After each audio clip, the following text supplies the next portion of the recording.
The new engines looked very smart. One was called Sir Handel, and the other Peter Sam. What a small shed, grunted Sir Handel. This won't do at all. We're much too smart for this old shack. I think it's nice, said Peter Sam. Huh, replied Sir Handel. What's that rubbish? Shh, said Peter Sam. That's Gscalesodor. He's famous. And he whispered to Gscalesodor. I'm sorry, Gscalesodor. Sir Handel's upset now, but he's quite nice, really. Gscalesodor felt sorry for Peter Sam.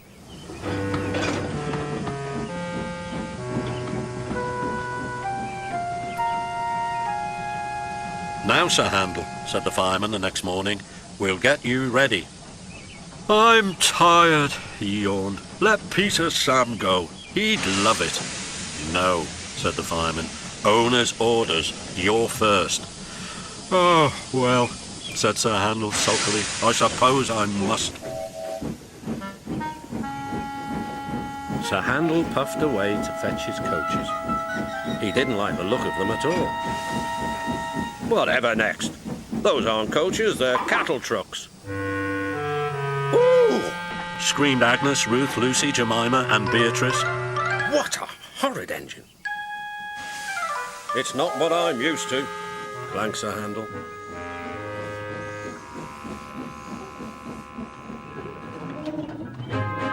He rolled to the platform just as Gordon arrived. Hello, who are you? I'm Gordon. Who are you? I'm Sir Handel. I've heard of you. You're an express engine. So am I, but I'm used to smart coaches, not these cattle trucks. Do you have smart coaches? I see you do. We must have a chat. Sorry, I can't stop. We must keep time, you know. Gordon was speechless. Clouds of steam filled the air as Sir Handel huffed and puffed along the line. Come along, he puffed.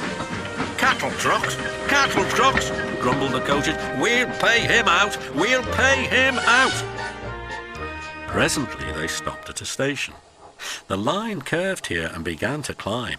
It was not very steep, but the day was misty and the rails were slippery. Hold back, whispered Agnes to Ruth. Hold back, whispered Ruth to Jemima. Hold back, whispered Jemima to Lucy. Hold back, whispered Lucy to Beatrice, and they giggled as Sir Handel started and their couplings tightened. Come on, he puffed as his wheels slipped on the greasy rails. Come on.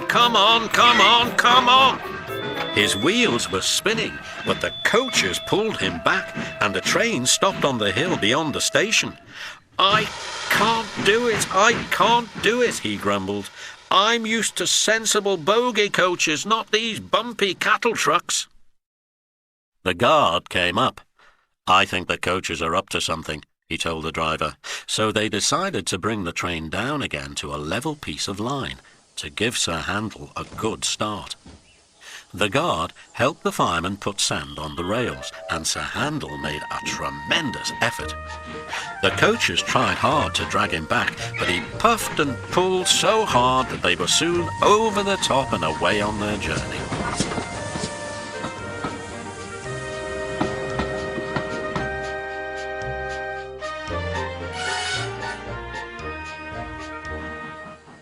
The thin controller was severe with Sir Handel that night. You are a troublesome engine, he said.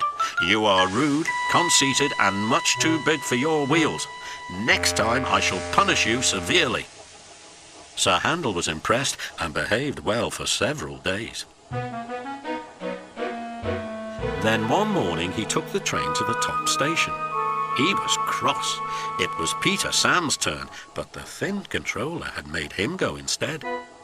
We'll leave the coaches, said his driver, and fetch some trucks from the quarry. Trucks, snorted Sir Handel. Trucks! Yes, his driver repeated. Trucks. Sir Handel jerked forward. I won't, he muttered. So there. He lurched, bumped, and stopped.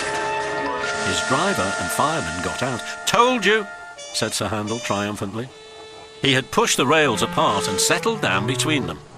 They telephoned the thin controller. He came up at once with Peter Sam and brought some workmen in a truck.